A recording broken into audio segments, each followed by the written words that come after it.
We started out with saying that manhood is in a state of confusion.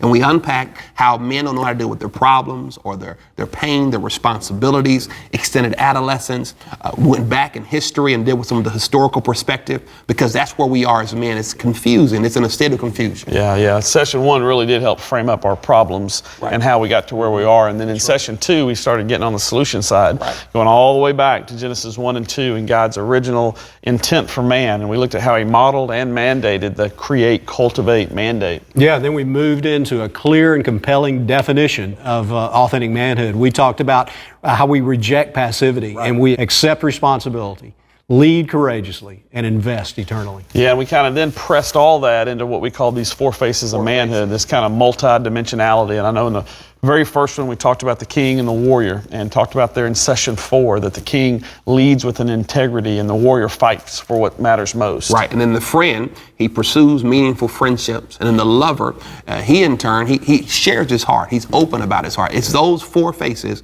that make up the total authentic man that many of us try to alleviate from, but that's where it's found. Yeah, and then we finish by looking at the seasons of a man's life and how we need to live intentionally in every season. We really want to challenge you to continue on in this 33 series with us and continue on this journey into authentic manhood.